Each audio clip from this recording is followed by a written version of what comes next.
This thing shoots piles of purple liquid goo. I'm not even sure I want to make innuendo here. So many wrong things come to mind. Welcome to the Sliquifier.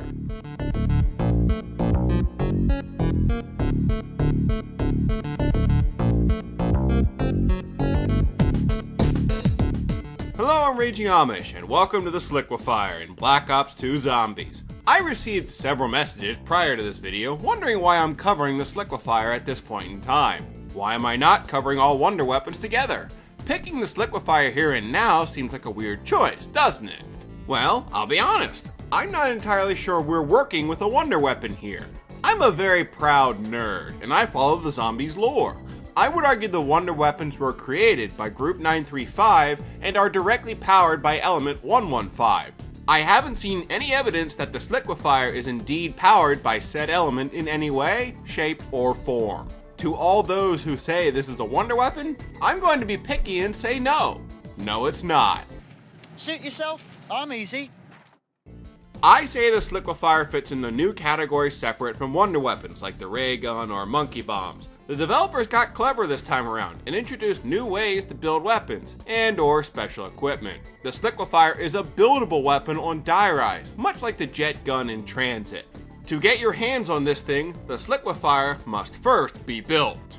As with any buildable item in zombies, your starting point is the building table. You will find it in the basement of the tower with the main power switch. In total, the Sliquifier requires 4 parts to complete. I'll try to follow community lingo as much as possible, but the 4 parts are a foot, gas tank, what looks to me like a coffee pot, and a brake handle. The gas tank looks like a mini fire extinguisher and can be found on a table right by the power switch or directly to the right of the building table. The coffee pot is found just outside the power switch room on a table or directly behind the main building table on a barrel. The brake handle can be found to the right of the power switch next to some sewing machines, or in the kitchen just to the left from the table. Finally, we have the foot. Yes, you heard me, randomness be damned, it's a foot. Oh my god, they cloned a foot! Supposedly it's not a human foot, but rather a mannequin's foot, what quite frankly is relieving. The mannequin foot is always in one place, checked just upstairs directly above the building table.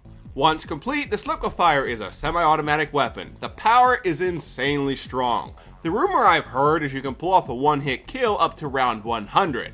I've never made it that far, but holy crap, it's nice to know we have some insurance. Do be careful though. This power only applies should you actually hit the zombie. If your shot misses, you will instead create a pile of creamy goo on the floor. Get with it and get the goo. Yeah, think about that and try to sleep tonight. So again, about the piles of creamy goo on the floor. Depending on what your goal is, it can make sense to actually aim at the floor rather than the undead. Once a zombie steps into the purple sludge, it will trip and in turn be unable to hurt anyone for a couple seconds. This can be a smart way to save some allies in need. Still, if you want to kill a zombie, you have to directly hit your target. As mentioned before, a hit is an instant death to a zombie. A side bonus to a direct hit is the zombie will explode. When this happens, any zombie within a small radius will get a purple haze around them.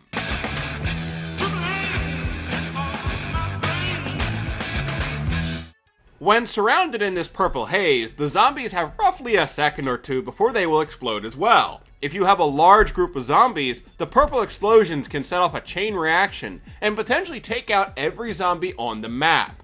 That being said, the footage I've been showing you may not be the best reference for how to actually use the Sliquifier. Obviously, I'm showing you footage where I'm having some fun using the gun non-stop. But in practice, this isn't exactly how I would recommend playing.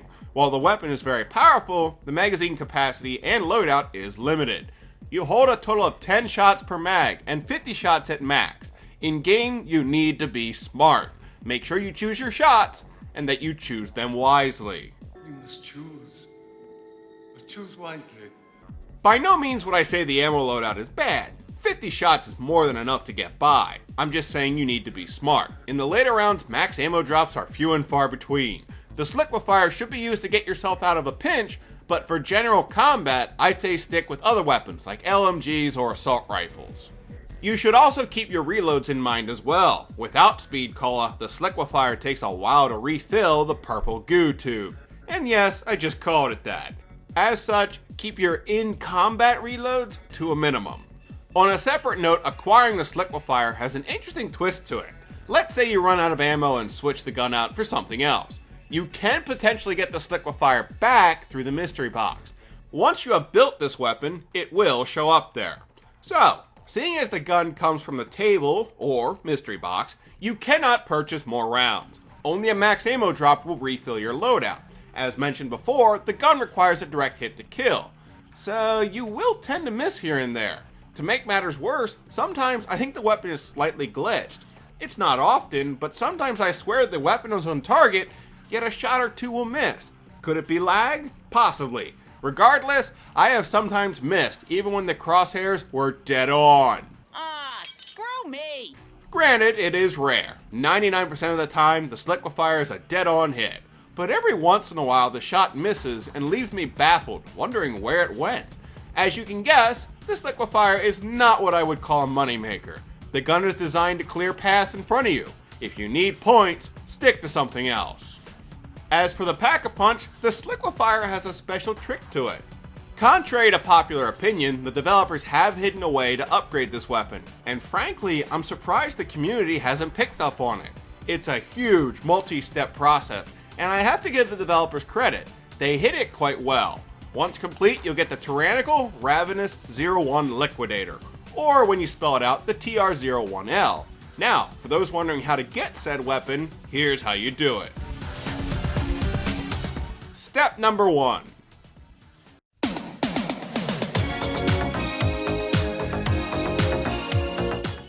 Yes, as you may have guessed, the Sliquifier actually cannot be Pack-a-Punched. It's a bit of a disappointment, but true nonetheless. Overall, the Sliquifier is arguably the strongest weapon we've seen yet in Black Ops 2 Zombies. The thing is just so reliable when it comes to clearing a path. You won't quite match the awe-inspiring power of the Thunder Gun from Black Ops 1, but still, the killing potential is insane. Additionally, you can throw down slick patches to aid your allies or just give yourself something to laugh at. Watching the zombies fall, frankly, can be quite refreshing. That concludes this review of the Sliquifier. Join me next time, where we'll be taking a look at the SMR. I've been getting requests to cover said weapon, and frankly, I think you all just want to see me rage for a bit. So, after that, what would you like to see? Leave comments down below, and like the comments that you agree with. I'll be reading through them, and we'll pick one accordingly. Until next time, this is Raging Amish, checking out.